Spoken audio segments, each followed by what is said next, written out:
Bom dia a todos. A gente vai dar início a mais um encontro da série Segundas Intenções, um encontro com escritores que acontece mensalmente aqui na Biblioteca do Parque Vila Lobos e na Biblioteca de São Paulo, no Parque da Juventude. Então nós temos nessas duas bibliotecas 2 encontros mensais, um encontro em cada biblioteca. Mais tarde eu vou dizer quais serão as próximas atrações do Segundas Intenções. Mas a atração de hoje está aqui ao meu lado, é a Índigo, escritora com dezenas de obras já publicadas, grande parte voltada para o público infanto-juvenil. A gente vai conversar um pouco até sobre esse critério, né, infanto-juvenil, o quanto isso já é meio ultrapassado, né, pensar dentro dessas categorias, desses gêneros. Mas o fato é que a Índigo tem uma obra enorme. Eu conheço parte da obra dela, já tive a oportunidade de entrevistá-la. Saga Animal, O Pinguim Tupiniquim, A Maldição da Moleira, Gagá, Memórias de uma Mente Pirilampa. E soube agora pela Índigo, um pouco antes de começarmos, que ela está com um novo livro, que é Maria Antonieta e o Gnomo. Esse, novo não, é um livro publicado há 2 anos, né? O último que eu escrevi é esse. E agora está com uma gráfica, já que é o Rinoceronte Marcondes. Enfim, temos muita matéria-prima para a nossa conversa. Bem-vinda ao Segundas Intenções de Índigo, é um prazer ter você aqui. Obrigada, eu que agradeço o convite, a presença de todos aqui. Obrigada. Neste dia especial, porque é uma comemoração dupla, né? Hoje é Dia das Crianças, o que tem muito a ver com a produção literária da Índigo, e também o Dia da Leitura, coincidentemente, nós temos essas 2 datas para celebrar aqui. Índigo, você se formou em jornalismo, né? Foi. Eu me formei em jornalismo justamente que, desde pequena, eu gosto muito de escrever. Eu comecei a escrever um diário, eu tinha 11 anos de idade, e era uma época assim que as meninas todas escreviam diário, e continuei por todo o colegial até entrar na faculdade, e é um diário que eu mantenho até hoje. Então, hoje, assim, tem um lugar da minha casa que estão todos esses cadernos enfileirados, e escrever, para mim, sempre foi um grande prazer. Eu nunca pensei em fazer letras, porque a minha intuição dizia, se eu fizer letras, eu nunca vou ser uma escritora. Então, fui para o jornalismo, foi legal, porque aprendi a escrever com clareza, com objetividade, mas depois do jornalismo, logo comecei a escrever ficção mesmo, né? E você começou a publicar na internet, né? Foi. Como foi esse? Você fez isso num momento em que a internet não era tão difundida quanto hoje, né? Em que época que foi isso? No final dos anos 90? Isso foi em 96, e foi numa época que eu estava trabalhando com uma turma de publicitários, que a gente estava criando sites, né?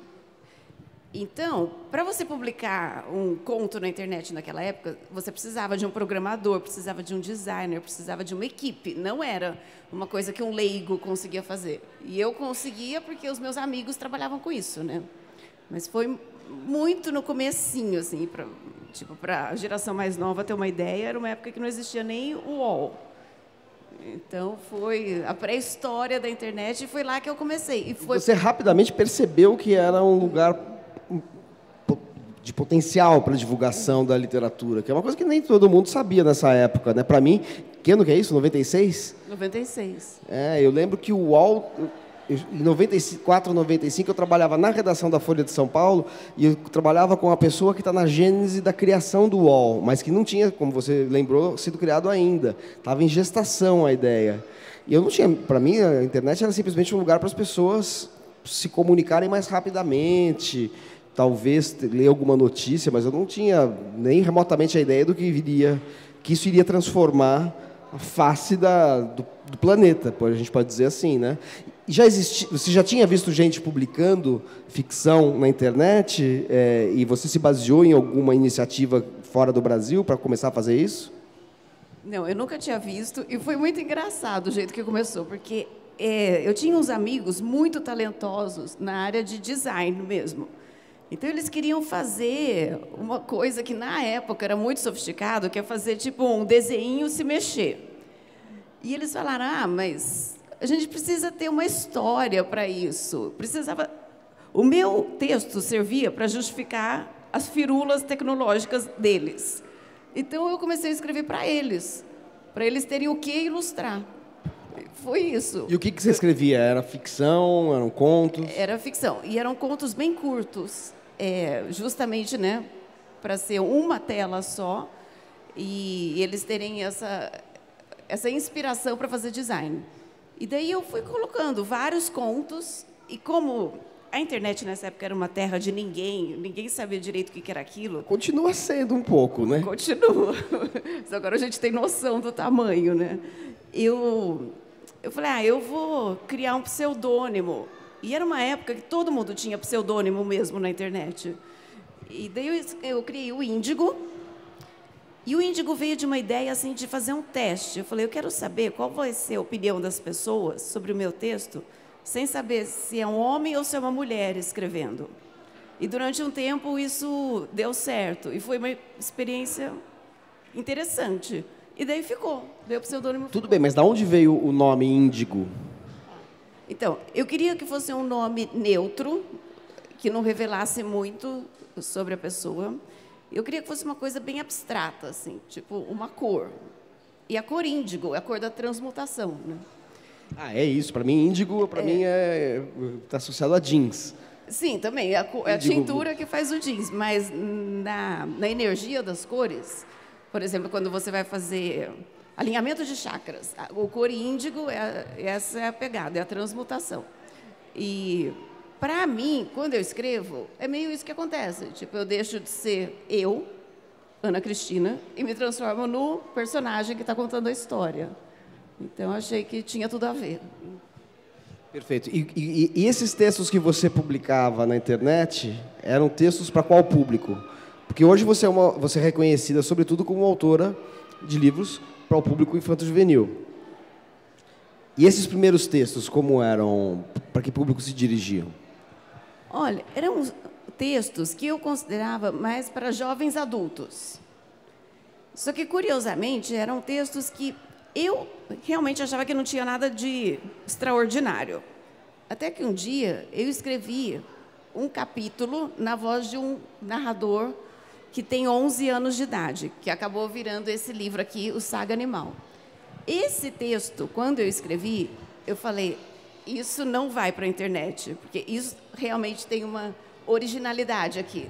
Conta um pouco dessa história. Eu sei qual é a história do Saga Animal, que é um dos livros que eu conheço da sua produção, que é muito grande, então eu não conheço tudo, mas conta um pouquinho dessa história, o que ela narra, por favor, para quem ainda não conhece aqui na plateia. E eu queria aproveitar para lembrar que quem quiser fazer perguntas é só levantar a mão e se dirigir para esse microfone aqui. Precisa ser no microfone a pergunta, porque a gente está gravando e está transmitindo pela internet, e depois a gravação desse encontro vai ficar disponível no site da Biblioteca do Parque Vila Lobos.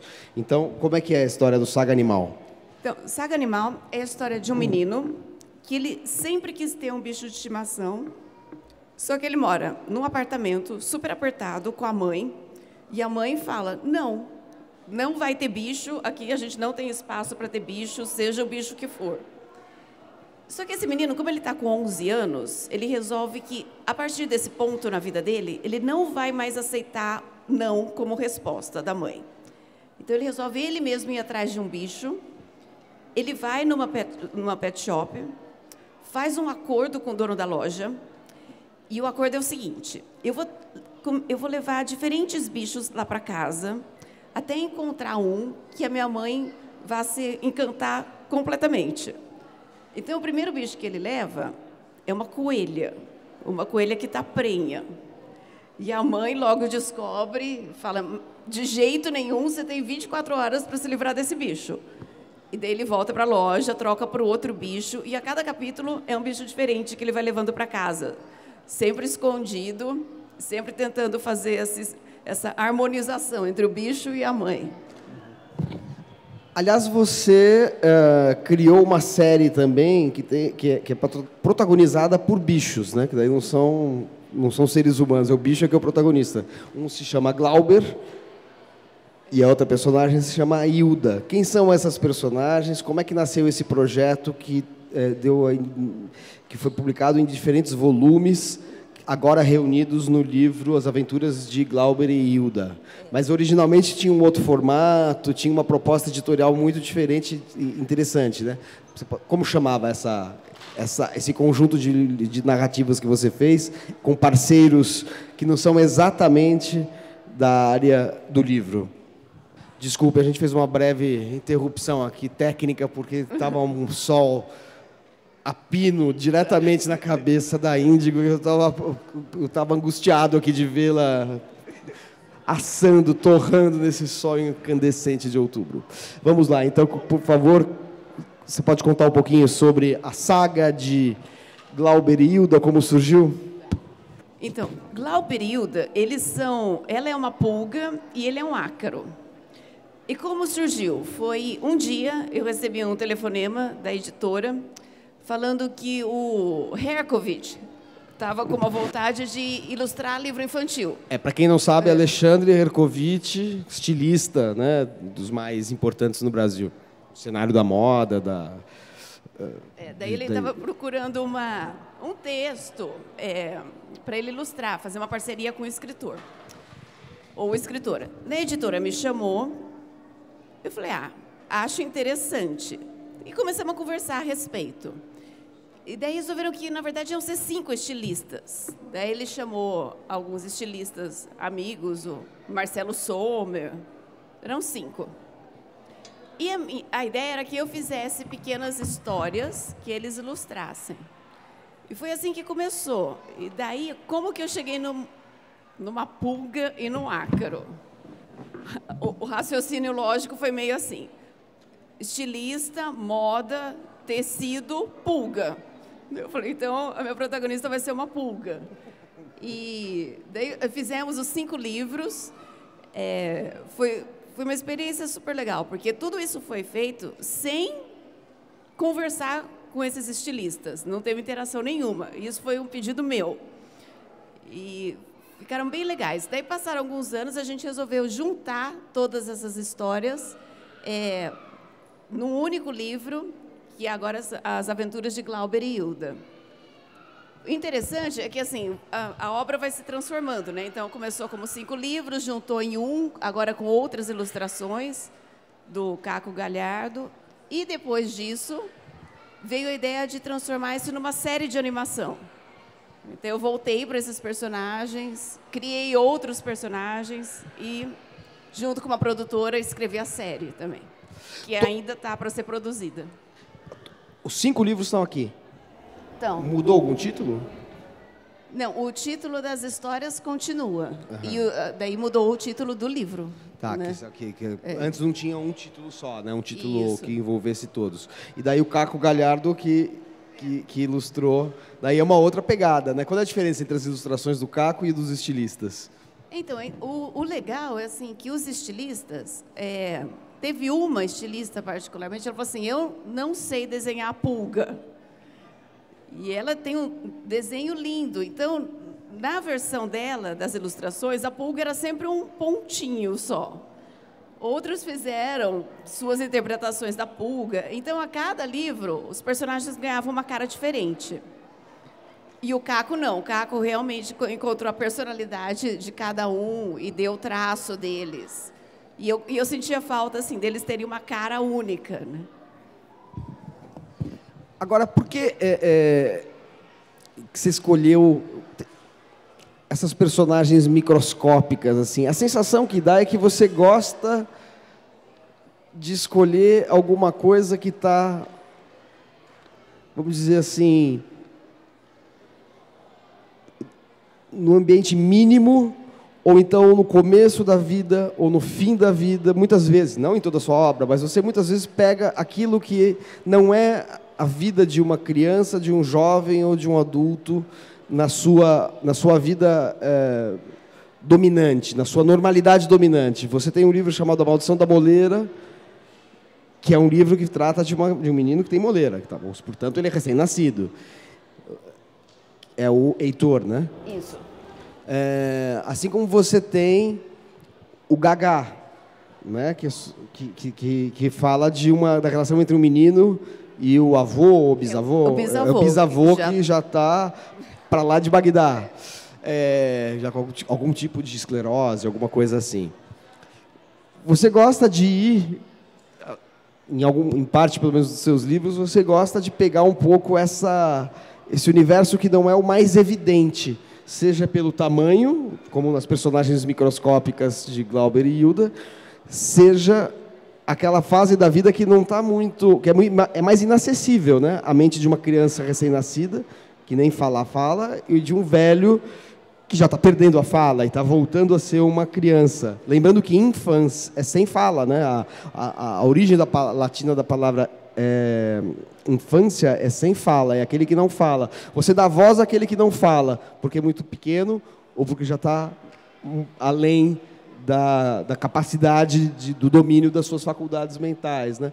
Então, depois desse breve desvio meu, eu queria que você falasse um pouco dessa sua vocação de aprender isso, né? O que está no começo, no fim, no invisível, porque esse apego a essas instâncias do real, da vida, etc.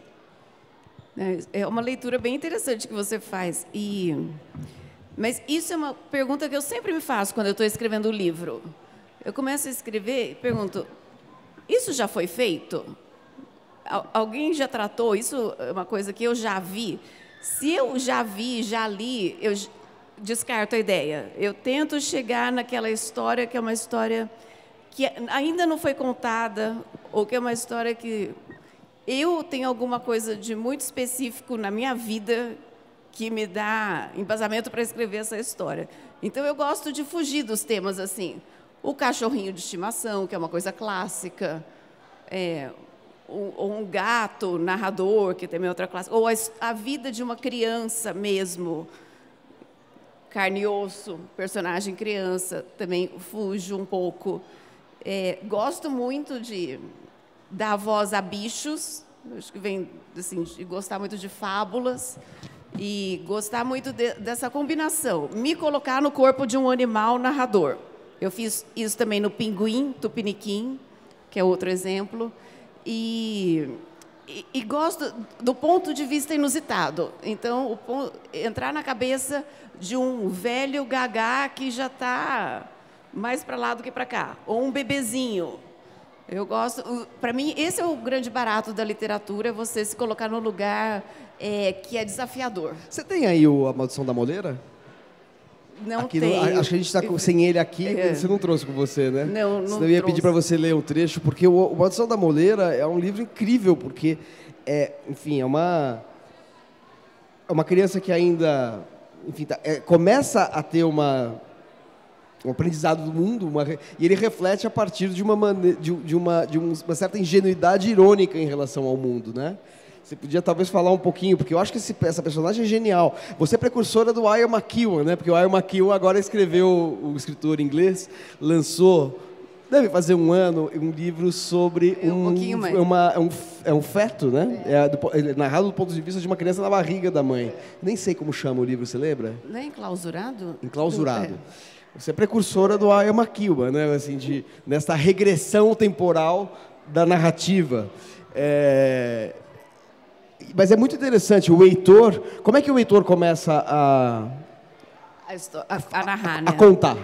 Então, a história começa assim, é uma avó que ela está com o neto no colo e os pais dessa criança saem para ir ao cinema. E a avó, ela sabe, esse é o último neto que ela vai ter. E ela sempre teve um fetiche, que foi sentir a moleira de um bebê pulsando. E ela nunca teve coragem de apertar a moleira de nenhum bebê. Daí ela fala, essa é a minha última oportunidade, e ela vai tateando o crânio do bebê até localizar e aperta, assim. E quando ela faz isso, faz um ploct. E nesse ploct, o bebê adquire consciência e começa a narrar a vida dele, tudo o que acontece com ele. Então, a hora do banho, a hora que o pai troca a fralda, comparando com como a mãe vai trocar a fralda, quando ele está sozinho no berço e o gato da casa pula no berço e ele quase morre toda vez, coisas que acontecem com ele quando ninguém está vendo. E ele vai narrando, narrando, ao ponto, e quando ele aprende a falar, e vai as primeiras palavras, daí acaba o livro. Então, era até esse ponto que ele podia narrar. E é um livro interessante por vários aspectos, pelo ponto de vista inusitado, por aquilo que a personagem fala mesmo, porque ele é muito irônico, né, sobre, vamos dizer assim, as decisões do mundo dos adultos, o cotidiano, as coisas que, do ponto de vista dele, são meio...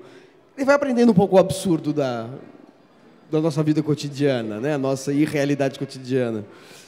E é um livro, na verdade, você falou assim, ele vai narrando, mas ele narra um livro que é sem ação, porque não tem muita ação no livro, porque não pode ter muita ação para uma criança, para um bebê que está no berço, né?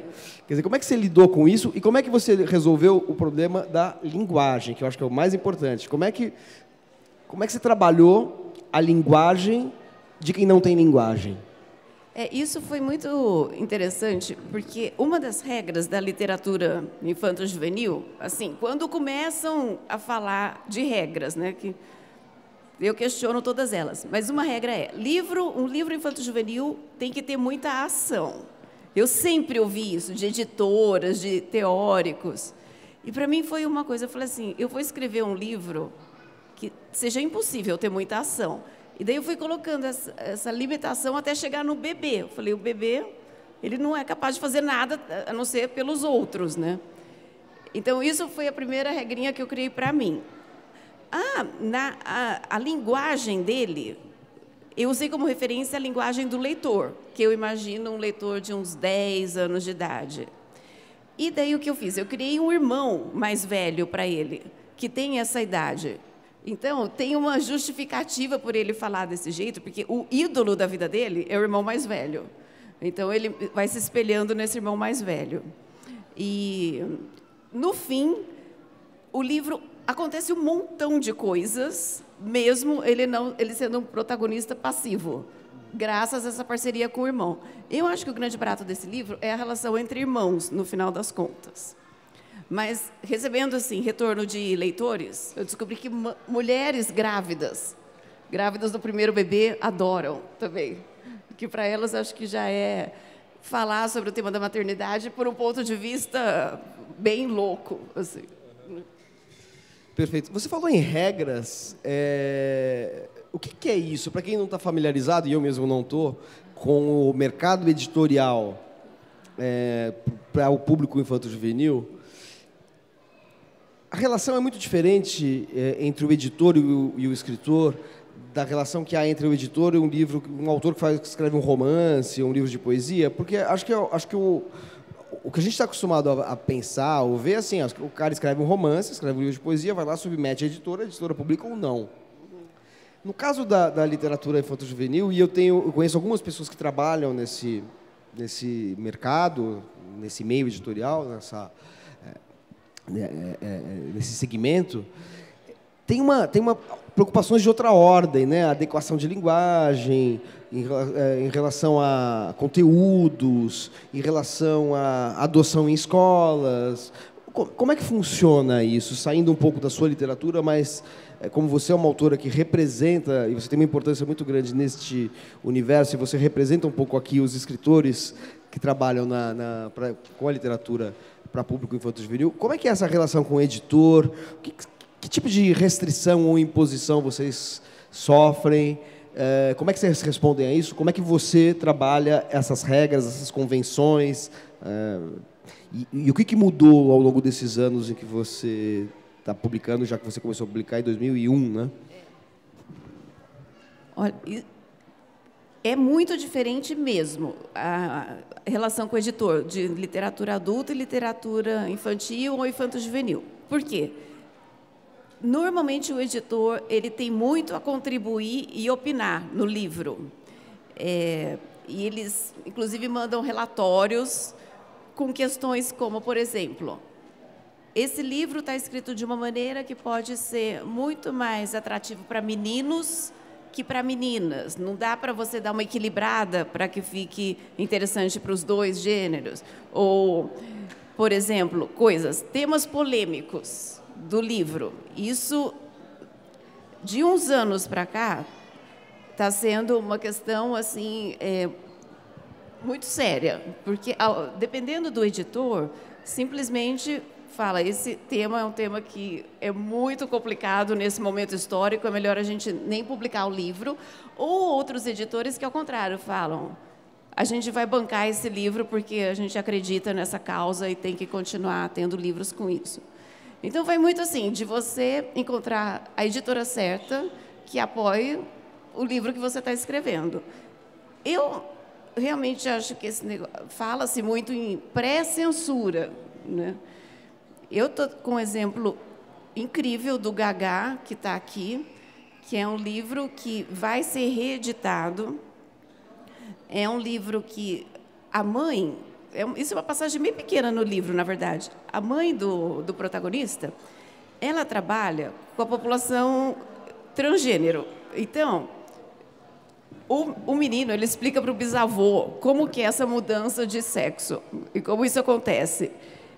E esse livro, o ano passado, numa feira literária, eles adquiriram um livro, daí teve muito protesto dos pais, de algumas pessoas da cidade, teve que tirar o livro, devolver o livro.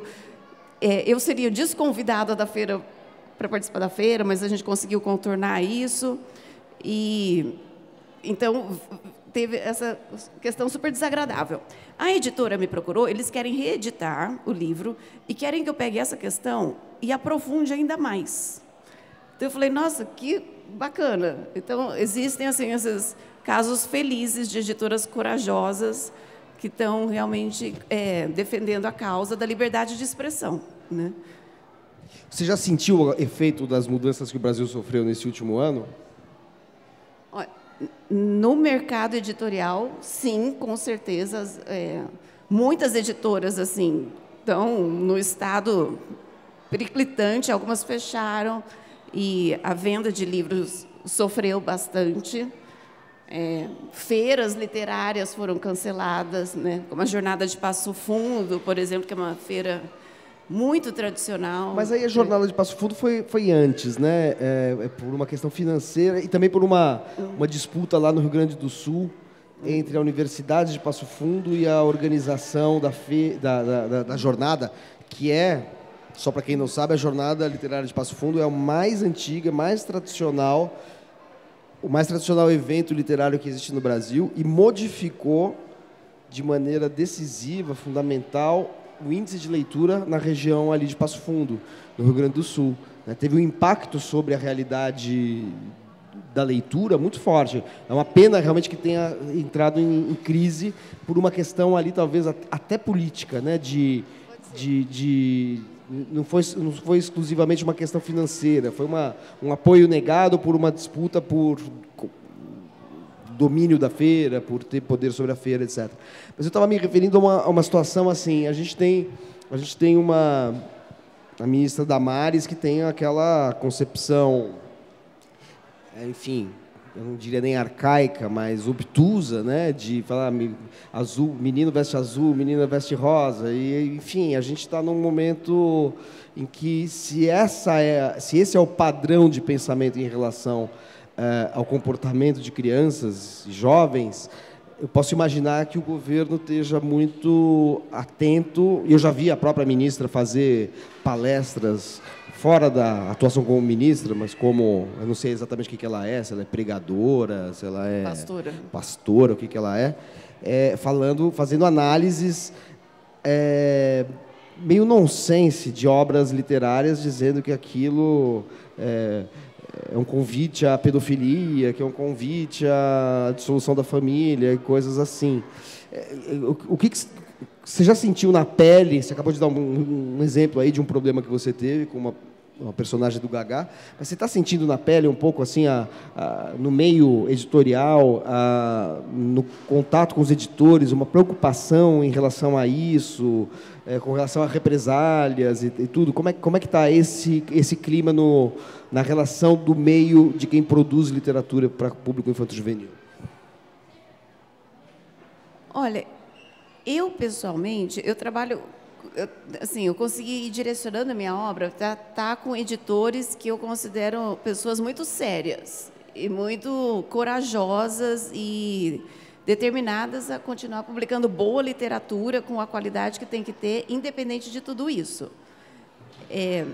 Então, assim, eu não posso falar, eu senti na pele na relação com os editores, porque meus editores realmente são pessoas que vão passar iluministas, por isso. né? Assim, iluministas, assim, racionais, tal. São pessoas que olham para essa situação, acham tudo isso muito triste, mas ninguém vai se descabelar, começar a desvirtuar a produção literária para atender uma filosofia meio maluca que a gente está passando agora. E eu sempre acho assim, isso a gente está passando agora, a gente está no meio de um surto coletivo que acaba e a vida segue.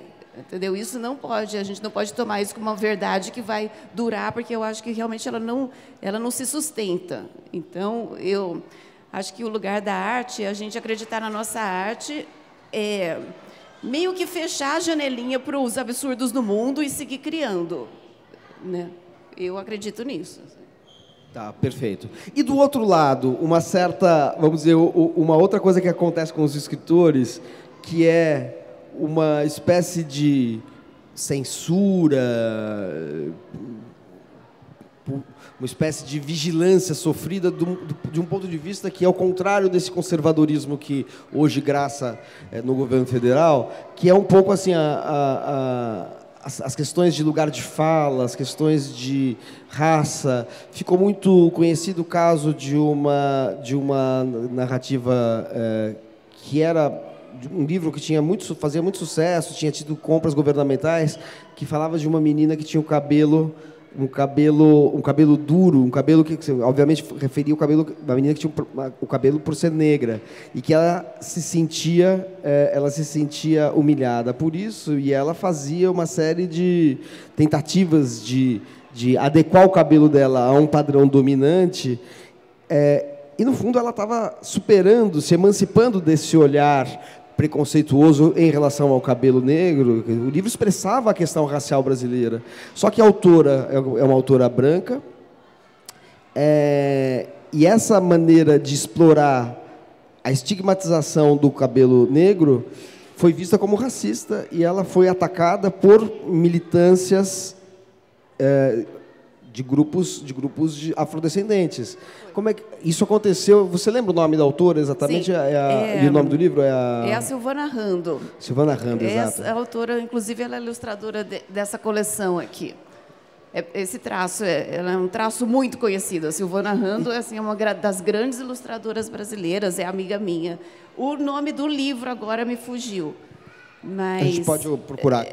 Eu acompanhei essa história e o que me chamou muita atenção é que é o olhar que você analisa aquele livro, porque eu vejo essa história dessa garota como uma história de aceitação dela, com muito humor, é divertidíssimo, e no fim ela está se sentindo super bem com o cabelo dela, está ótima, ela se liberta de todas as noias sobre esse assunto. Mas as críticas que chegaram é que não permitiu nem contar a história da noia. Então, a gente não pode nem, no caso dela, não poderia nem falar que isso é uma questão que incomoda. É como se o debate em si já não pudesse existir. Isso que eu achei muito grave. E o livro não tem nada de preconceituoso, de racista. Ao contrário, é pegar esse tema e trabalhar de uma forma super positiva falando a respeito. O livro é o Pepa. Esse aí, Pepa. Uhum. Que é uma menina que tem o cabelo... E justamente, eu tomei conhecimento desse livro quando aconteceu esse episódio, e eu fui ler sobre o livro, a história do livro, a sinopse do livro. Eu não tenho o livro, né? Assim, então, senão eu teria até trazido aqui. Mas é uma menina que, ela, num primeiro momento, tenta se adequar aos estereótipos e aos estereótipos racistas, para depois se emancipar disso, se libertar disso, e é mesmo muito bem humorado. E aí entra em questão críticas assim, como é que você, não sendo negra, pode falar disso? Quer dizer, é a aplicação de uma noção vulgar, assim, de lugar de fala, como se o escritor... Porque se você levar ao pé da letra a ideia de lugar de fala... O Flaubert não teria escrito Madame Bovary. Tolstói não teria escrito Ana Karenina. E, enfim, só para dar 2 exemplos que tem de livros que tem personagens femininas que são o título e que são as protagonistas, mas inúmeros. O Machado de Assis não poderia ter escrito Dom Casmurro. Como é que ele poderia falar da Capitu nos termos que ele fala? Enfim, da onde vem? Como é que você lida com isso? Isso chega até você? Isso é discutido com os autores com os quais você tem interlocução? Então, é que eu acho, como que a gente discute esse assunto? É que eu acho que a gente está vivendo num mundo que a questão do lugar de fala, as pessoas estão tão agressivas e irritadas sobre isso que às vezes não tem nem espaço para discussão. Esses dias eu estava num debate entre vários roteiristas, cada um discutindo o filme do outro, e eu ouvi uma roteirista falando para outra equipe, né? Falando assim, eu não assistiria o filme de vocês, porque vocês são mulheres brancas. E ela era negra. E aquilo me impressionou de um jeito, eu falei, caramba, mas assim, isso vir na frente da obra, né? A gente se encanta por uma obra pela obra. Para mim, o realizador vem depois. Eu nunca realmente... esse negócio de ter pseudônimo eu acho legal, porque eu quero que meus livros sejam conhecidos pelos livros, principalmente como autora de infanto-juvenil. Acho que eles têm uma magia ali que não precisa passar pela minha pessoa. O livro em si funciona, o filme em si funciona, independente de quem fez. Pode ser a pessoa mais genial do mundo. Se o filme não for legal, pouco importa para mim a pessoa que fez. Eu confesso que eu me sinto constrangida de falar a respeito, porque não tem tolerância mesmo. Aliás, você foi... É interessante, eu não tinha pensado em perguntar isso, estava pensando mais na produção literária propriamente dita, mas como você foi uma pioneira da internet, como é que você viu essa transformação da internet numa espécie de arena de combates sangrentos, de linchamentos virtuais e por aí vai? Olha, eu acho que ninguém esperava por isso, né? E, ainda mais, acho que outra coisa que aconteceu que, para mim, eu ainda nem sei como lidar, antes, a gente realmente tinha espaço para texto na internet. Hoje em dia, as pessoas não têm capacidade de ler nada. Você tem que colocar tudo em vídeo, ou, no máximo, uma frase ou imagem. Então, a internet que eu conheci lá na origem, que você podia publicar contos, ela não existe mais. E tem uma pressão, as pessoas falam, por que você não abre um canal no YouTube? Eu falei, gente, mas eu sou escritora, assim, a minha mídia é escrever, eu não tenho que ficar falando no YouTube, as pessoas têm que ler meu livro. Mas tem essa pressão para tudo virar vídeo, tudo virar imagem, e eu acho que eu sou uma pessoa antiga, que eu gosto de escrever, eu não gosto de ficar... Mas você tem redes sociais? Você atua em redes sociais, assim? Tenho, tá tudo lá. Mas eu confesso que não era uma coisa... Hoje em dia eu tenho que falar, vamos entrar no Facebook, vamos ver o que está rolando no Facebook. É um esforço da minha parte. Não é natural, como era antigamente. Perfeito. Se alguém tiver alguma pergunta para Índigo, por favor, só chegar aqui no microfone. Você tem pergunta? Desculpa, eu entendi que teria. Agora, você mencionou aí uma conversa com roteiristas. Como é que é essa fase do seu trabalho como roteirista? Como é que surgiu isso? Então, depois de publicar na internet e publicar em livro, agora você enveredou também pelo roteiro de cinema, série, né? Como que surgiu isso e que trabalho é esse? Quais foram os trabalhos que você já fez ou está fazendo? Então, começou com esse livro, Um Pinguim Tupiniquim, que é a história de um pinguim que ele mora no Polo Sul e um dia passa um velejador, que no caso é o Amir Klink, no livro, e esse pinguim ele tem muita vontade de conhecer o mundo fora do Polo Sul. Ele pega uma carona e foge, e chega no Brasil.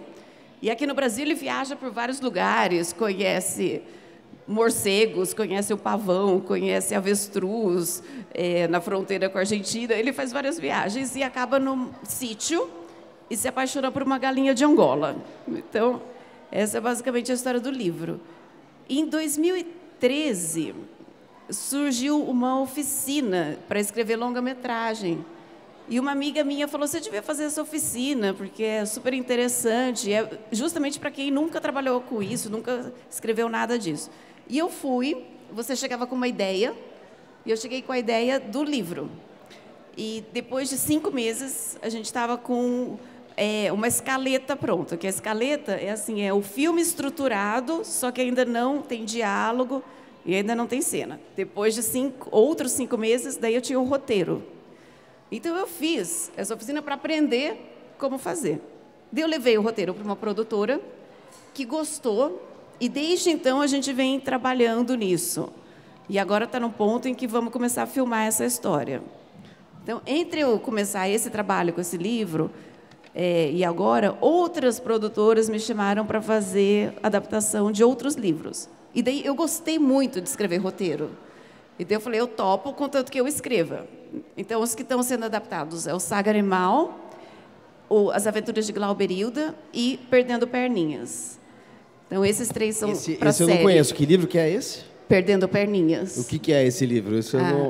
Esse livro, então, esse é um dos poucos livros assim que é assumidamente mundo real, com personagens, garotas no 5º ano.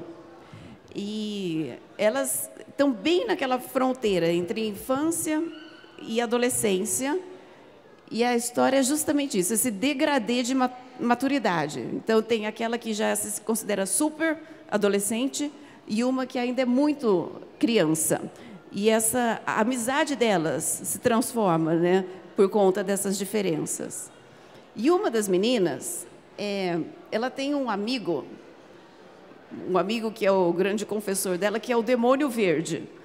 Que isso se passa numa escola de freira, que tem vitrais com imagens de santo e tal. E tem uma imagem que tem um santo e tem um demônio, que é o São Jorge, está pisando na cabeça do demônio. E esse demônio se materializa e ela vai contando tudo o que acontece com ela no 5º ano para essa figura. Então, basicamente, essa é a história desse livro. Agora, no caso dessas adaptações, são adaptações com atores para animação? Como que funciona isso? Essa vai ser com atores mesmo. As outras, Saga Animal e Glauberilda, são animações. E no caso do Pinguim, a dona do sítio onde mora essa galinha de Angola e o marido dela são atores de carne e osso. O pinguim, a galinha, o galo, todos os outros vão ser bonecos de stop motion. Então, é uma técnica mista. O que é isso? Stop motion? Stop motion. Lembra da Fuga das Galinhas? Sei. Que tinha aqueles... É aquela técnica de massinha. Aquele... Ah, tá. Sei. Não é como o do porquinho lá, aquele porquinho dos cachorros, né? Aquele é diferente, né? Aquele, como é que chama? O nome do porquinho? Aquele que é um porquinho que convive com os cachorros que fazem... Que pastoreio, como é que chama que ele ordenha não, que ele cerca as ovelhas? Vocês lembram desse filme? Não é assim, não é aquela técnica, né? Não, não é. Eles têm cara de boneco mesmo. Cara de boneco mesmo. Lá também tem, né? Meio engraçado isso. E aí você participa você vai participar da gravação também, acompanhar isso, ou você faz o roteiro e entrega para eles, ou você vai acompanhar a feitura, a rodagem do filme? Não, eu assim, dei sorte que é uma produtora que a gente se dá muito bem. Então, eu participo de tudo mesmo. Assim, reunião para coprodução, reunião obviamente de roteiro, mas de escolher ilustrador que vai ser inspirado nos bonecos. Eu estou sempre junta. Daí, acabei trabalhando em outros filmes dessa produtora também, de animação. Mas onde eu posso estar junto, eu vou estar. Se eu puder entrar no set de filmagem, com certeza eu vou entrar. Perfeito.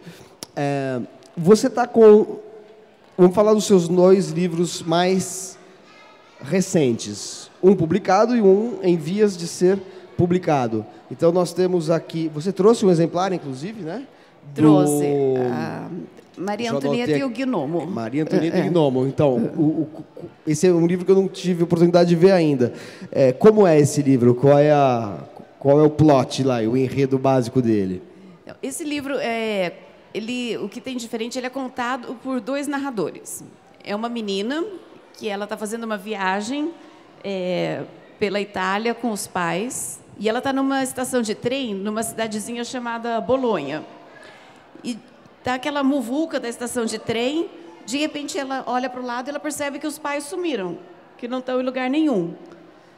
E essa menina, ela está com uma malinha, ela abre a mala, e dentro da mala tem um boneco, que ela considera o boneco da sorte dela, que é um gnomo, e ela tem um pacto com esse gnomo. Ela realmente acredita que algum dia, quando ela tiver uma situação de muito apuro, ele vai ser quem vai salvá-la da situação. Então ela pega esse boneco, ela coloca ele assim junto do coração e pede para ele, para que ele ajude ela a encontrar os pais. Só que nessa hora, esse gnomo adquire vida e dá uma risada assim, esculachada, e sai correndo. E sai da estação e vai embora, e se enfia no meio de uma vielinha. E ela fica totalmente perplexa e fala: não, esquece meus pais, eu vou atrás do meu gnomo. E corre atrás dele. Esse gnomo entra num palácio. Bolonha é uma cidade que tem muitos palácios antigos. E quando ela entra nesse palácio, toda a população do palácio é composta de gnomos. E daí começa a história. Por que você escolheu Bolonha? Bolonha tem a maior feira de literatura infantil do mundo. E é uma cidade cheia de vielinhas. É muito fácil se perder lá. E eu, de fato, me perdi lá. E eu me perdi feio, de um jeito assim que o celular não pegava. Foi um pesadelo. E eu estava com mala. E eu lembro que na hora... E eu estava atrasada para um compromisso, inclusive na feira de livros. E naquela hora vem aquela coisa... Essa experiência ainda vai servir para alguma coisa boa. Daí, um tempo depois que eu já estava em casa, eu falei: eu vou escrever a história de uma pessoa que se perde lá. E por que Maria Antonieta? Que para nós, para todo mundo, remete àquela rainha decapitada na Revolução Francesa, né? Sim.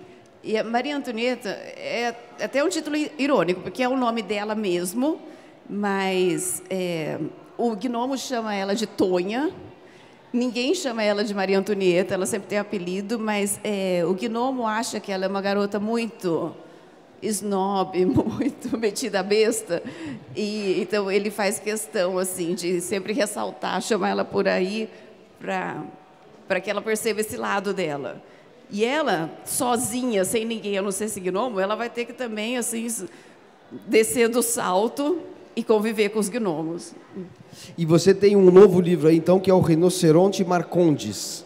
Você pode antecipar alguma coisa sobre quem é o Rinoceronte Marcondes? A história do Rinoceronte Marcondes é assim. É um menininho, esse é um livro para crianças bem pequenas, né? Tanto que é ilustrado pela Silvana, que fez essas ilustrações. Ele um dia está em casa, o pai chega do trabalho e traz um amigo e fala, anuncia para a família: então, esse é o Marcondes e ele vai passar uma temporada com a gente, porque ele está com problemas na família dele. E o menino, quando olha para o Marcondes, ele vê um rinoceronte perfeito. E o Marcondes é um cara que está com muitos problemas mesmo na família. Tanto que você fala com ele e ele não responde. Ele só solta uns grunhidos, assim. Até que um dia, vai passando o tempo, o Marcondes resolve que vai voltar para a família dele. E a mãe fala: não, desse jeito você não vai voltar. Primeiro você vai aprender a falar que nem gente. Todo mundo na casa está muito incomodado com o jeito que ele narra, que ele fala só por grunhidos. Então, o menino assume o papel de ensinar o Marcondes a falar que nem gente. Esse livro foi inspirado, acho que muito nos dias de hoje, que as pessoas estão com muita dificuldade para se comunicar. E eu falei, a crise desse momento é a comunicação. Então, a inspiração para o livro foi isso. Aliás, isso é uma coisa interessante, já que você mencionou isso. Assim, os seus livros frequentemente pegam temas que são temas críticos da sociedade, críticos no sentido de que revelam momentos críticos, situações críticas, situações de crise, como a incomunicabilidade, ou como a inadequação ao meio, como o caso de um pinguim tupiniquim, né? Um pinguim circulando por um país tropical. É claramente uma espécie de alegoria, metáfora, como você queira chamar, de você num lugar em que você não se adapta e você, com isso, expressa a condição de muitas pessoas que não se sentem adequadas ao mundo, se sentem inadequadas, têm um mal-estar diante do meio. Como é que esses temas, quais são os temas que te encantam mais, te preocupam mais e que você incorpora às suas narrativas? Eu dei 2 exemplos, um que você deu, de um livro que eu não li, e o do Pinguim Tupiniquim, que tem esse que eu já conhecia. Que outros temas dessa natureza, desse tipo, assim, que são temas muito importantes para a sociedade contemporânea, que você incorpora dessa sua maneira inventiva, criativa, à narrativa voltada para esse público? Então, eu acho que existem esses temas, mas, no fundo, eu sempre estou falando do que é ser criança.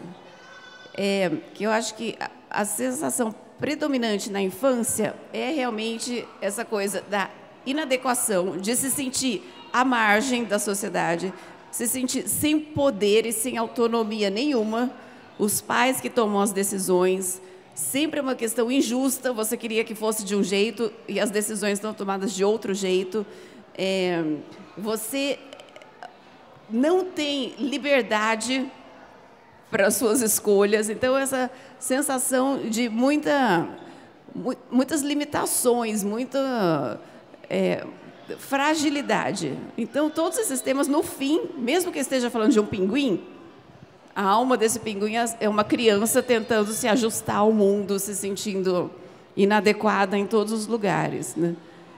Agora, temas que para mim são interessantes é a questão, por exemplo, da ecologia, da destruição do meio ambiente. Só que eu acho esse tema dificílimo de você trabalhar com humor, sem ficar chato, sem ficar uma coisa depressiva.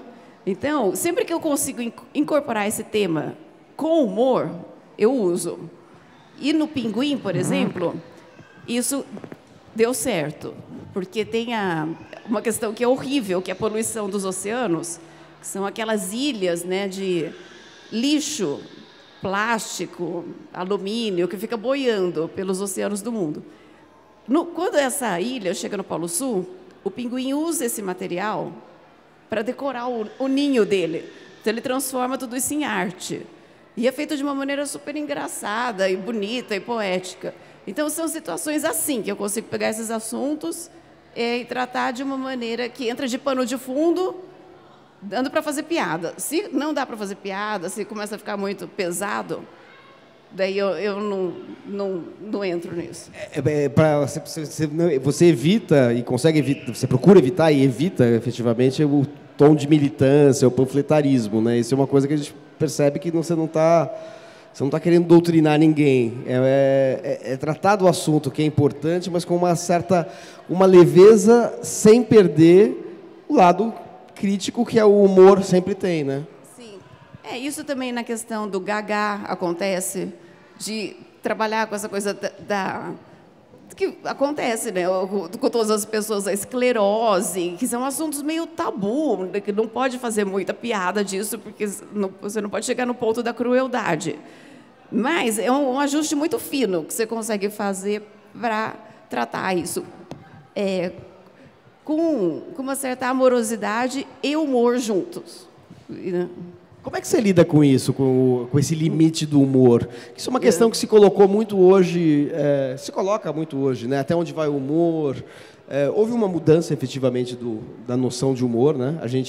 Coisas que as pessoas, com as quais as pessoas faziam piada no passado, hoje passaram a ser de um mau gosto inacreditável.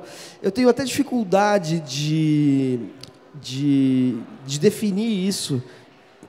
O momento em que uma coisa que era engraçada deixa de ser e passa a ser de mau gosto, passa a ser ofensiva. E eu falo, bom, será que é porque eu estou ficando moralista? Não, é porque efetivamente não tem mais, não cabe mais por alguma razão. Há um momento em que o humor, aquilo que poderia ser humor, se torna, como você mesma falou, cruel. Só que a noção do que é irônico ou bem-humorado para o cruel muda ao longo do tempo, né? Não sei como é que você lida com isso, que situações você já passou em relação a isso, coisas que você não sei. O Gagá, quando você escreveu vamos dizer, a relação com essa questão da demência senil, vamos dizer assim, mudou daquela época para hoje? Você mudaria alguma coisa no livro? Como é que você enfrentou isso? Como é que você enfrenta, de uma maneira geral, essas questões delicadas em que o humor está no limite do cruel ou do preconceituoso, etc.? É uma coisa muito interessante mesmo, porque o humor é da época e tem coisas que eu escrevi no passado e eu considerava engraçada. Hoje em dia eu já acho essa piada já não funciona mais no contexto atual, já não tem nada a ver. Isso acontece na obra de humoristas o tempo inteiro, né? Assim, um exemplo que eu vejo muito, eu estou ajudando no filme da obra do Angeli e Bob Cuspe. E a gente olha para aquilo e fala, nossa, está tudo errado, nenhuma dessas piadas podiam ser feitas, mas é a obra do artista, a gente tem que preservar.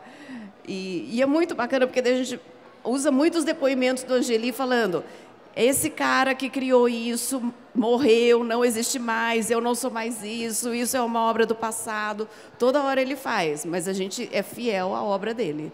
E sobre essa coisa do humor caducar, no Gagá, eu tive que reler ele recentemente também. O humor caducar, no caso de Gagá, é uma frase que não deixa de ser engraçada. Eu tive que reler para pensar numa adaptação desse livro também.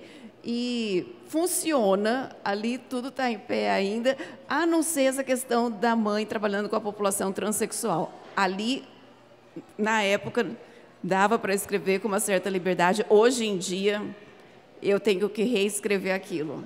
E ainda vou ter que sacar como dá para falar desse assunto de uma maneira que fique engraçada e passe.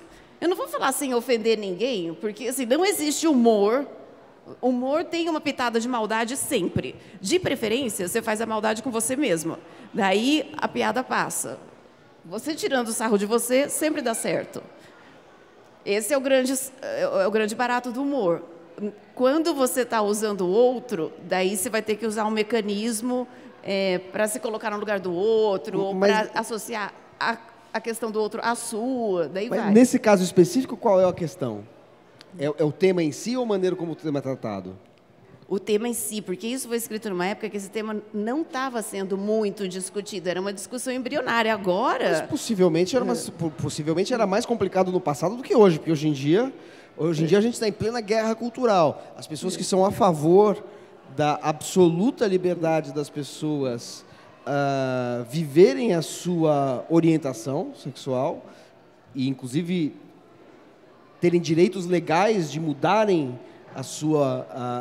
o seu corpo em função da sua orientação sexual, ao passo que quando você escreveu o livro, isso não estava na ordem do dia. Quer dizer, e hoje o mundo está dividido. Há quem é moralista, mas assim, o tema em si,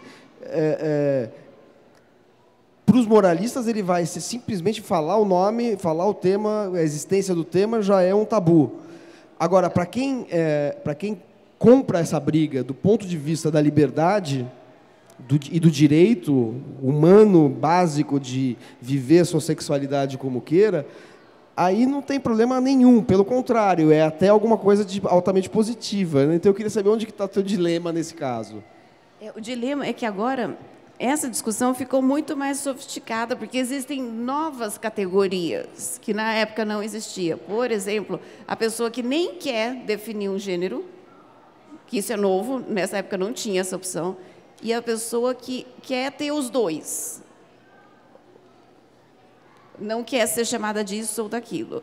E a pessoa quer deixar neutro. Tudo isso existe. Agora, a modificação do corpo, eu acho que isso dá para trabalhar com humor, porque a questão pode ficar muito maluca. É quase como se a gente estivesse brincando de Deus, de massinha. Isso é uma coisa que a criança se relaciona. Tipo, você confeccionar pessoas. através de cirurgia plástica, por exemplo. Isso é muito engraçado. E você pode falar dessa coisa engraçada, independente de gênero, assim, pessoas que mudam a cara. Tudo isso é uma coisa lúdica, material de humor de criança mesmo. Como é que foi a recepção desse livro em relação a essa questão por parte dos leitores? Os leitores nem tocam nesse assunto. É uma coisa que passa. É muito bacana. Assim, porque não é o ponto central do livro, não, né? Você falou como eu li faz tempo, eu não me lembrava desse detalhe. Assim. Mas... E isso que é o cruel, assim, umas coisas cruéis da literatura infanto-juvenil, que ela é feita por adultos, ela é editada por adultos, a mediação é por adultos, e os adultos têm umas questões que as crianças não se importam mesmo. Então, a gente, às vezes, uma editora chega com uma agenda de assuntos que a criança dessa geração, de 9 anos, já está lá na frente. Para ela não é uma questão. Perfeito. Alguém tem perguntas? Se tiver, é só me avisar aqui, é só chegar aqui, por favor, ali no microfone. Índigo, você não acha que hoje no Brasil nós estamos vivendo o momento mais rico da história da humanidade? Porque hoje todo mundo está discutindo sobre tudo e falando sobre tudo. E, por exemplo, eu lembro que há 5 anos atrás, se alguém falasse alguma coisa em relação a, como você deu o exemplo aí de uma história do negro, a pessoa era perseguida, né? O pessoal não admitia. Hoje se fala de tudo. Hoje se fala de tudo, mas às vezes isso eu concordo. Hoje se fala de tudo, mas eu não sei se as pessoas estão abertas a ouvir. O que me espanta é todo mundo tem o seu direito de expressão, mas parece que ninguém está interessado em ouvir aquilo que não é o que você acredita. Isso me assusta, por exemplo, você simplesmente sair de um grupo de WhatsApp porque começaram a falar coisas que você discorda, ou você deixa de ter amizade com alguém porque essa pessoa não está compatível com a sua ideologia. Então, é um monte de gente falando, mas o diálogo está muito pobre, né? A gente não está com paciência de dialogar. Isso, para mim, eu acho uma coisa assustadora. Fala-se muito de lugar de fala, mas fala-se pouco de lugar da escuta, né?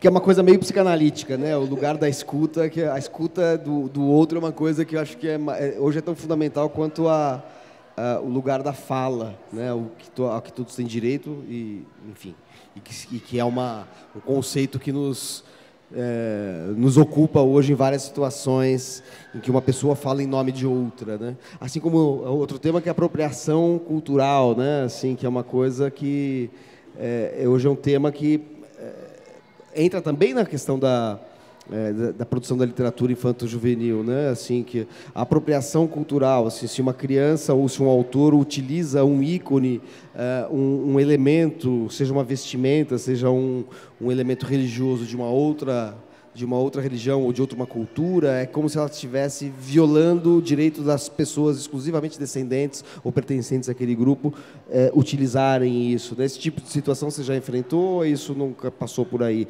Esse tema da apropriação cultural.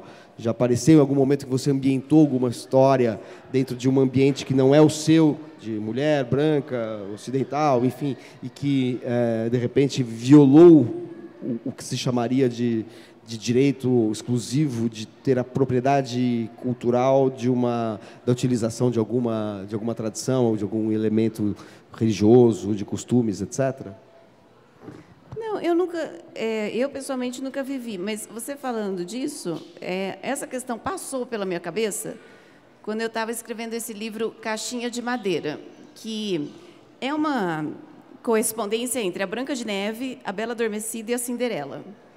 E nessa época, para escrever esse livro, eu fiz uma pesquisa assim dos irmãos Grimm, do Charles Perrault, todas as versões mais antigas dessas histórias, para ver o que tinha de interessante ali, são muitas versões, e escrever a minha própria caracterização de cada personagem. E eu pensei, falei, mas que eu, brasileira, né, nessa época, que direito eu tenho de mexer nessas histórias? Isso passou, mas eu falei, mas essas histórias, elas são da humanidade, né? qualquer um pode pegar, como Monteiro Lobato já mexeu com essas personagens também. E nesse outro sentido, não. Mas eu acho também que tem um purismo na literatura, que se fala muito, porque em desenho animado isso acontece o tempo inteiro, em cinema acontece o tempo inteiro, em música, as remixagens, música sempre está se apropriando de ritmos de outras culturas. Parece que na literatura é um território sagrado que tudo vai ser policiado ali, tudo é como se a literatura tivesse um poder de corrupção de crianças que nenhuma outra arte tem. Não entendo por quê. Porque as músicas que essas crianças ouvem são músicas totalmente estrambóticas, assim, que não passa por crivo de ninguém, né? E daí na literatura todo mundo tem que ser santo. Você falou em Lobato, quais são suas referências na literatura para escrever e quais foram as suas leituras e autores que te marcaram? Olha, Monteiro Lobato com certeza foi, logo no começo. E muito nova eu comecei a ler também livros de Machado de Assis, que me impressionaram muito, porque eu falei, isso sim tem essa sofisticação de linguagem. E eu achei muito legal, porque isso eu saquei com 13 anos. E funcionou perfeitamente bem para mim, Machado de Assis, muito nova. Depois, lendo mais velha, daí você vê outras camadas. Mas eu acho que é um livro... Ele tem uma pegada que fala com o adolescente sempre, né? Também a Lígia Bojunga, para mim, foi uma grande referência, principalmente com aquele livro O Sofá Estampado. Daí, uma outra autora canadense, a Laura Ingalls, que ela escreveu uma série, Uma Casa na Campina, que é sobre a colonização dos Estados Unidos. Li, assim, séries, né? Gostava muito de ler séries. Outros autores. Eu vi você uma vez falando que gostava muito do Nick Hornby.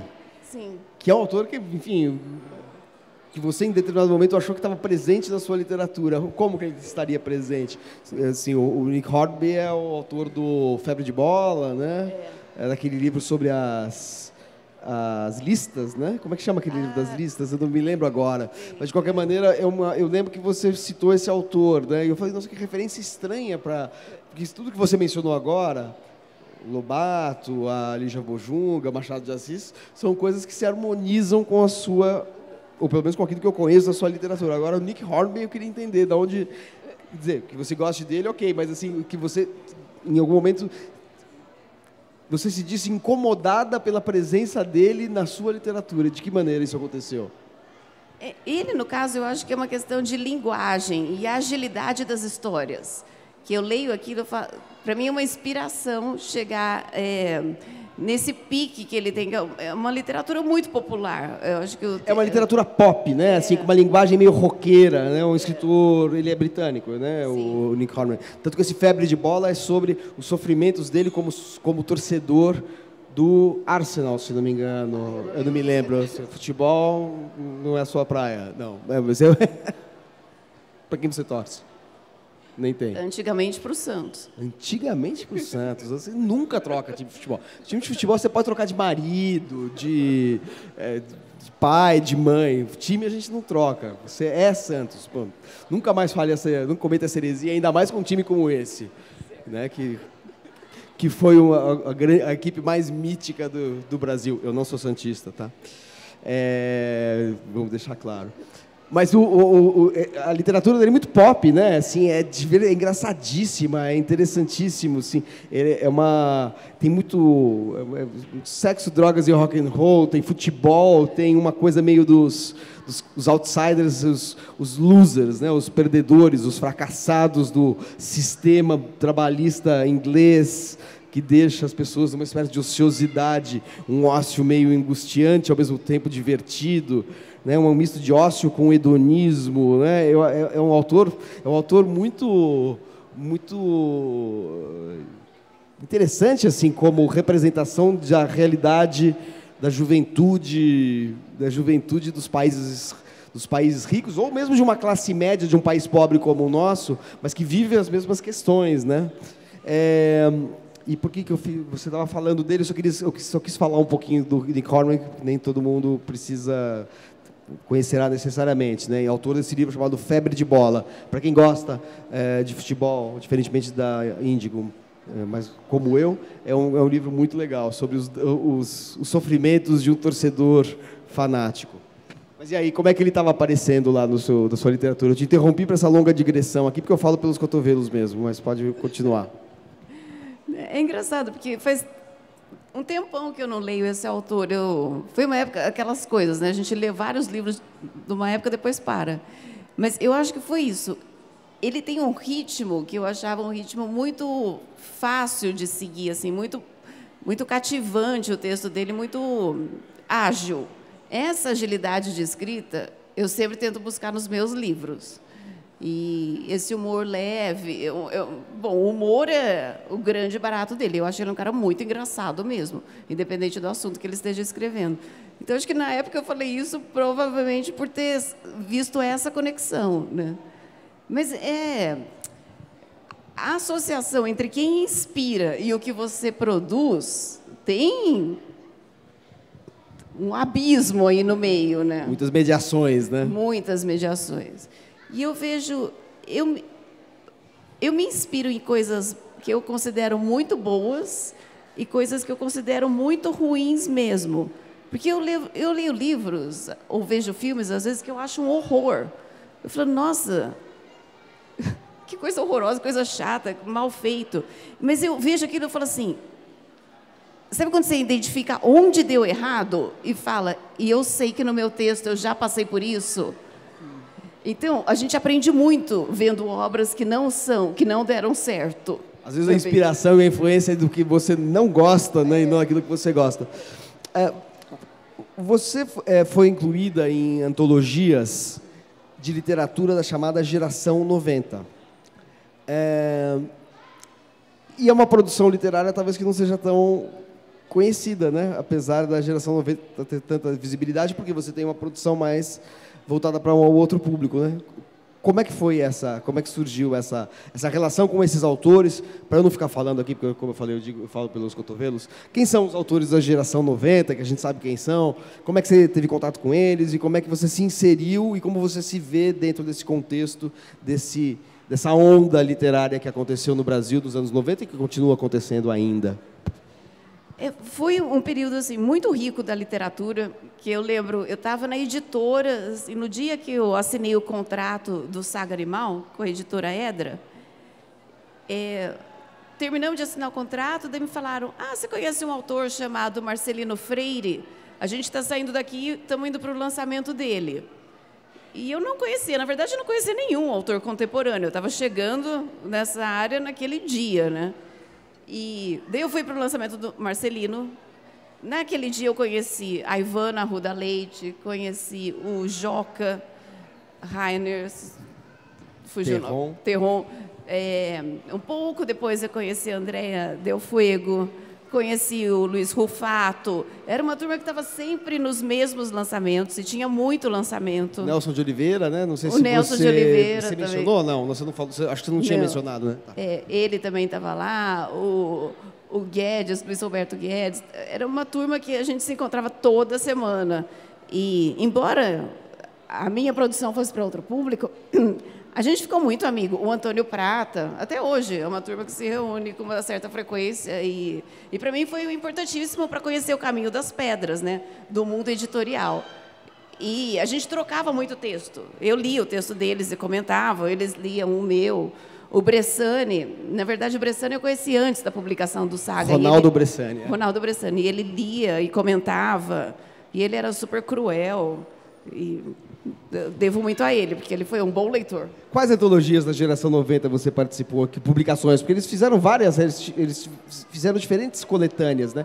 Tem o livro Geração 90, 2, né, que o Nelson de Oliveira organizou, mas depois eu vi você em antologias do Luiz Rufato, que é sobre as 25 mulheres que estão fazendo a nova literatura brasileira. Esse livro já deve ter uns 15 anos, talvez. E outro dia eu estava conversando com a Ivana Arruda Leite, e eu falei, como pode o Luiz Rufato definir quem são as 25 mulheres que estão fazendo a literatura brasileira, e a gente, na época, achava normal. Hoje seria inimaginável um homem fazendo... E entrar a questão do lugar de fala e tudo mais. Não, hoje não pode. E a gente ia rir da cara do Rufato, ia ser ridículo. Ele nem teria coragem de fazer isso. Mas não sei, era outro contexto, e ele organizou esse livro e foi. Ué, mas não funcionou? Funcionou, mas... Então qual é o problema? Vamos lá, vamos polemizar. Qual é o problema dele ter organizado um livro sobre literatura de mulheres? Porque não existia essa discussão. Quem é o Rufato, que não é nem mulher, para decidir? Olha, eu organizei uma vez, eu era editor da revista Cult, organizei um dossiê sobre literatura gay. E eu não sou gay. Entrevistei, falei sobre o assunto, entrevistei pessoas, organizei um Mas foi dossiê. recente? Não, mas eu faria isso porque eu não dou a menor pelota, pessoalmente, eu não dou a menor pelota para isso. Assim, acho esse negócio de lugar de fala balela. Eu respeito, em alguns momentos, eu respeito, acho que só tem valor no seguinte sentido, de que você tem que respeitar o direito de quem está falando de outro lugar, falar também. Mas eu me falar que eu não posso falar, pelo amor de Deus, assim, uma coisa é você ter o dever. Isso eu sempre achei que eu tenho esse dever, muito antes de ouvir eu falar da expressão lugar de fala, de dar voz, ou escutar a voz, não dar, porque dar também vão interpretar como uma coisa autoritária. Não. Escutar a voz de quem tem uma vivência mais intensa de uma situação do que eu. Então, é óbvio que uma mulher tem mais condições de falar sobre a condição feminina do que eu, um gay do que eu, um negro do que eu. Eu tenho essa infeliz condição de ser o alvo de todas as minorias, né? Porque eu sou homem de classe média, branco, heterossexual. Então, eu estou por fora em qualquer tipo de discurso identitário.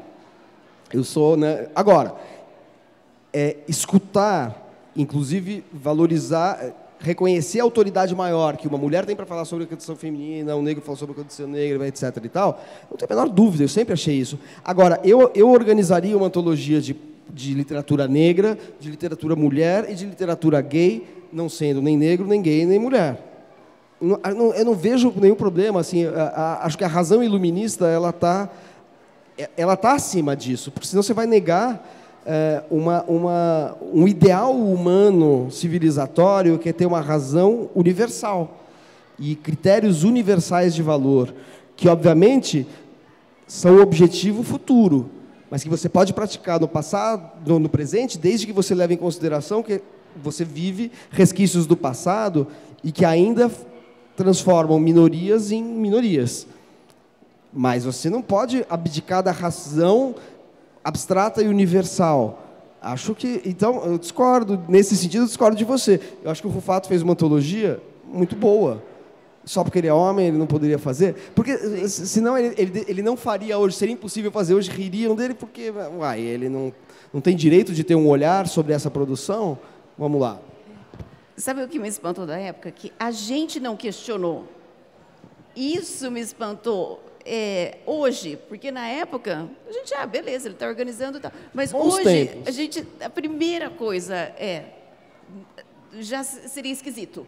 A gente já acharia que está estranho ele organizando, um homem, qualquer homem. Você entende que a definição do estranho, está estranho, ela não é racional, não é um argumento racional.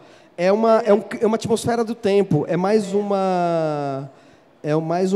um sentimento do que uma racionalização. Sim, e eu realmente me recuso a ceder aos sentimentos em detrimento da razão. É uma época que esse tema agora está muito forte. Então, se no passado a gente não questionava, agora, você realmente, esse lugar da fala tá uma praga, que imediatamente a gente questiona, que é novo. Né? Não, eu tenho por hábito, até porque eu não tenho rede social, então eu posso fazer o que eu quiser e ninguém vai me atacar, e se me atacar não chega até mim nunca. Eu sei que já fui atacado em rede social, mas nunca chegou. E quando chega já passou tanto tempo que eu não estou nem aí. Eu ignoro solenemente essas coisas, assim, de ficar buscando um equilíbrio de cotas e não sei das quantas. Não, eu acho que o valor intrínseco da literatura é o que me interessa. Eu acho que o Rufato valorizou a representatividade intrínseca de mulheres que faziam a literatura. Mas, fora isso, não vamos polemizar nisso, porque a gente nem está polemizando, porque você também concorda, de certa maneira, que essa coisa virou uma obsessão. Você vê diferente, você acharia estranho, e eu simplesmente não, mas, de uma maneira geral, acho que a gente está concordando. Mas fala aí, como é que foi a sua participação, que tipo de narrativa entrou nos livros, antologias da geração 90, das quais você participou? Porque uma produção literária é diferente dessa, certo? Para mim foi assim uma situação muito legal, que eu sabia que eu estava sendo convidada porque eu era amiga de todo mundo ali, mas realmente eu escrevo para outro público. E foi o desafio de escrever alguma coisa para um público adulto dentro do que eu consigo chegar do adulto. Então, na antologia organizada pelo Luiz Cufato, por exemplo, eu escrevi um conto que chama Um Drink com Azeitona Dentro, que é uma menina que ela está fazendo uma prova de matemática e ela está indo super mal na prova. Ela realmente não está entendendo nada daquelas equações. E ela estuda no colégio de freira e ela faz um pacto com o demônio nessa hora, que se ele ajudá-la a passar nessa prova, a alma dela pertence a ele. E tudo isso acontece durante a duração da prova. E no fim, bom, eu não vou falar como termina o conto, mas esse conto, na verdade, é um apêndice do Perdendo Perninhas.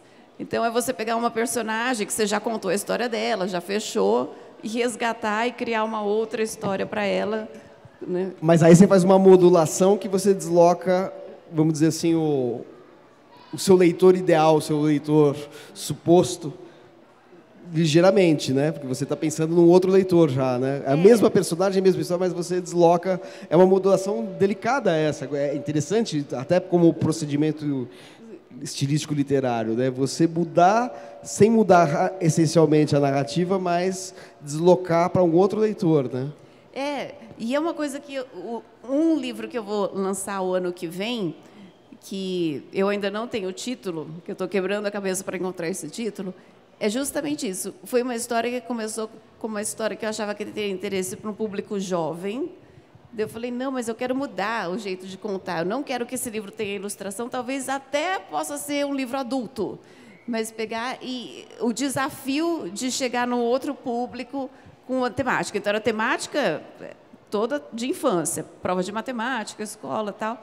Mas o jeito que isso é contado, isso é um jeito que interessa para adulto. E é o que eu estou fazendo agora. A temática, aparentemente, é uma história para criança, mas eu estou querendo ir um pouquinho além. Cada livro, né, é um desafio novo que a gente se propõe. Uma pergunta que eu nunca deixo de fazer para autores que trabalham para o público infanto-juvenil. É correto falar literatura infanto-juvenil? Primeiro, sobre dois aspectos. Primeiro, juntar infanto e juvenil, se você acha correto isso.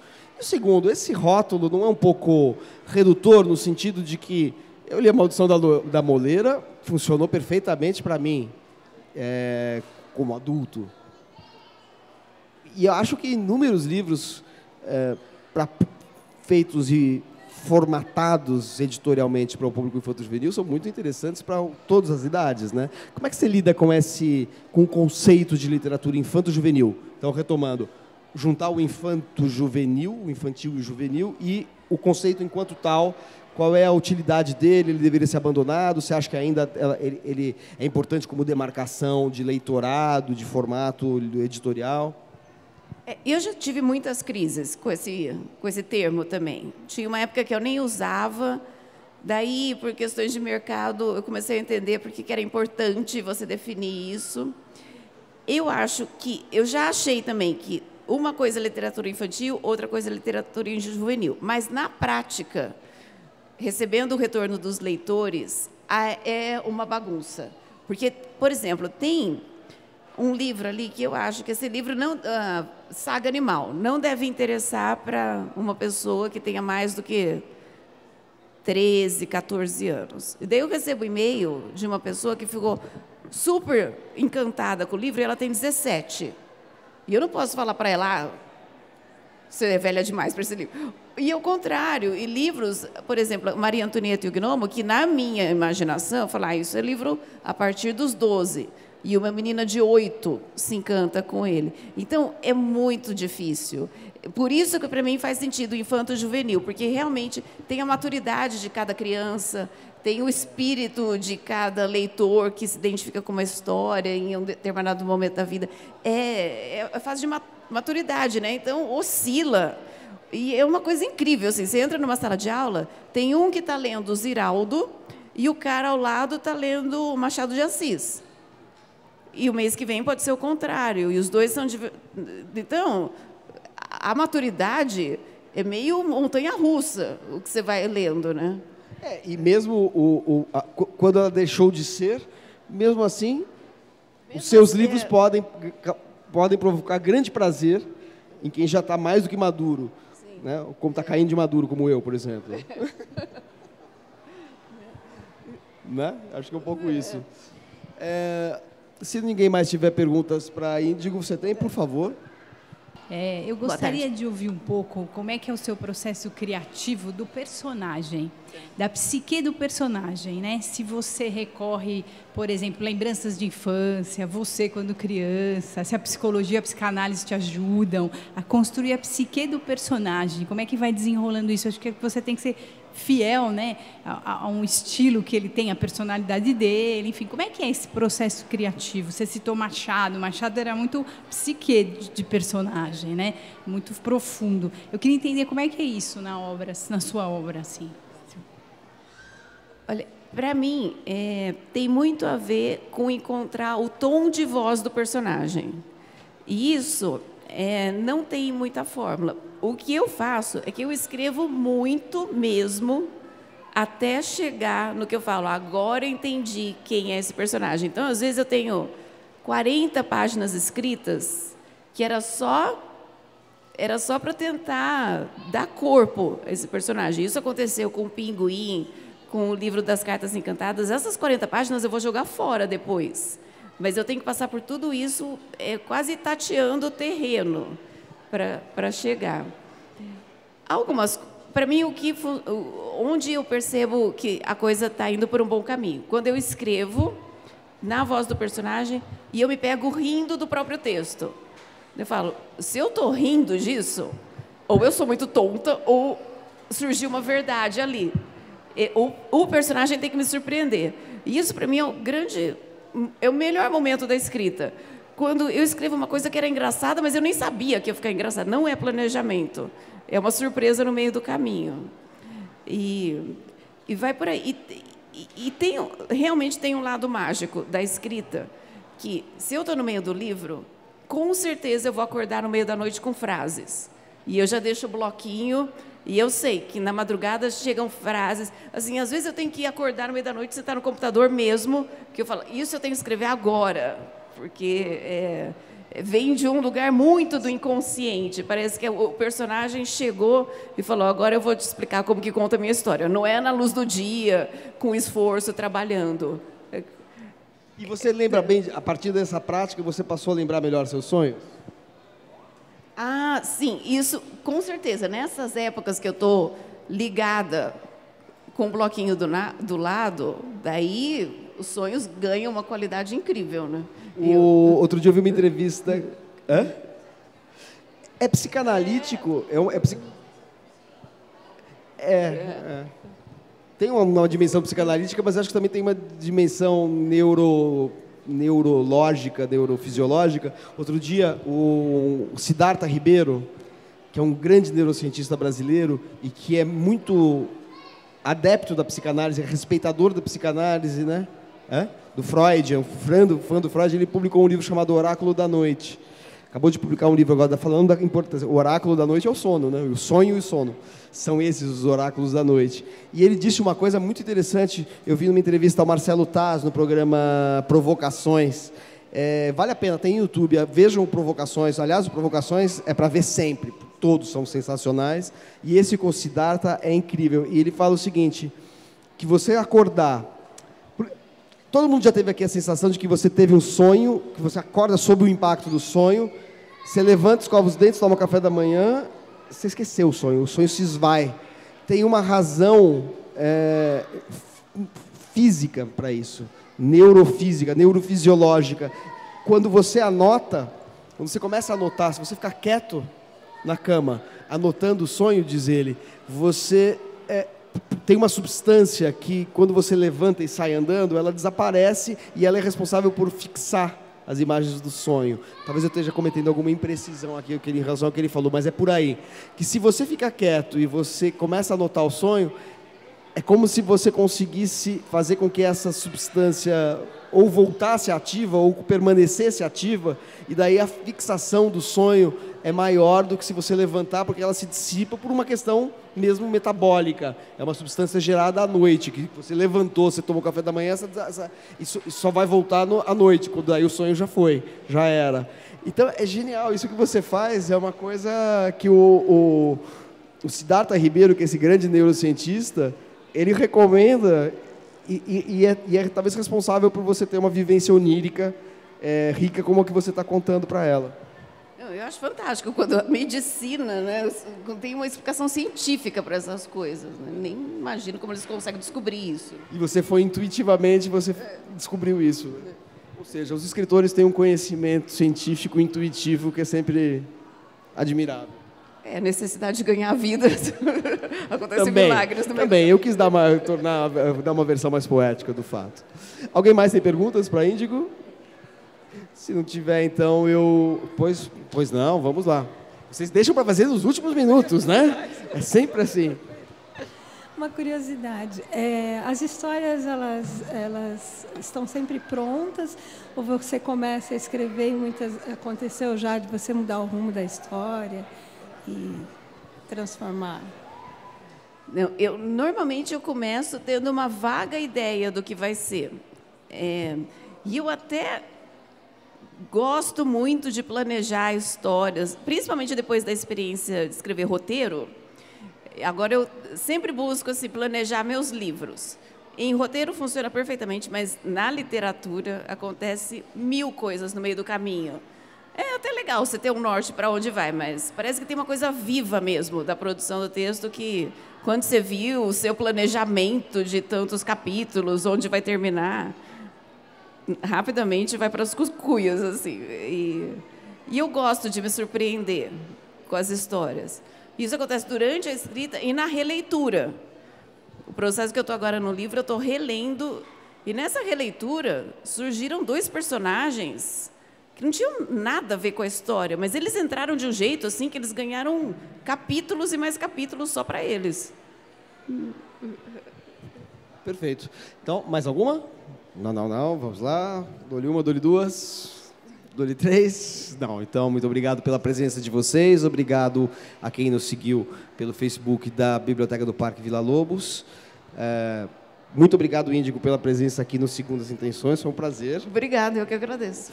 A gente, como eu disse, tem Segundas Intenções alternadamente na Biblioteca de São Paulo, no Parque da Juventude, e aqui na Biblioteca do Parque Vila Lobos. E os próximos encontros são no dia 26 de outubro, na Biblioteca de São Paulo, a escritora, romancista e psicanalista Beth Milan, que se alterna entre Brasil e França. Ela mora na França, onde ela exerce a profissão de psicanalista. E também aqui no Brasil ela atua ela é mais conhecida como escritora, como romancista. Acaba de publicar um livro novo, chamado Baal, que é um livro que fala sobre a imigração síria. Ela é de origem síria, muito bonito o livro. E vai ser no dia 26 de outubro o encontro com a Beth Milan na Biblioteca de São Paulo. No dia 9 de novembro, nós teremos os poetas e compositores e escritores Rodrigo Ciríaco e Renan Inquérito, aqui na Biblioteca do Parque Vila Lobos. Então é uma dupla, porque o trabalho deles tem um diálogo entre o trabalho tanto do Rodrigo Ciríaco com o Renan Inquérito. Eles têm livros, CDs gravados, fazem performances, já participaram do Segundas Intenções, porque muitas vezes a gente convida alguém para ir no Segundas Intenções da Biblioteca de São Paulo e depois aqui na Biblioteca do Parque Vila Lobos. Eles já participaram, foi um encontro super legal, falando de uma literatura, da literatura marginal, no sentido de feita à margem do mercado editorial e fonográfico principal, e mostrando uma produção muito rica que acontece em bairros que não são centrais da cidade de São Paulo. Então, dia 9/11, aqui na Biblioteca do Parque Vila Lobos, Rodrigo Ciríaco e Renan Inquérito. E, finalmente, dentro da agenda que a gente já tem confirmada, no dia 23 de novembro, lá na Biblioteca de São Paulo, teremos uma dupla de escritores e artistas que trabalham também no campo da assim dita, assim chamada literatura infanto-juvenil, que são Stella Barbieri e Fernando Vilela. São casados e trabalham juntos produzindo livros em que eles escrevem e ilustram. Tem um trabalho, uma interação muito bonita. Você conhece o trabalho deles, certamente, né? Muito legal. Fernando Vilela e Stella Barbieri, então, estarão no dia 23 de novembro na Biblioteca de São Paulo. Espero vocês lá ou aí no Facebook das respectivas bibliotecas. Muito obrigado pela presença de todos. Muito obrigado pela atenção. Convido vocês a seguirem o Segundas Intenções e agradeço muitíssimo a Índigo pelo prazer que nos deu nessa conversa aqui sobre literatura no Dia das Crianças e no Dia da Leitura. Então é isso. Obrigado. Valeu, obrigada.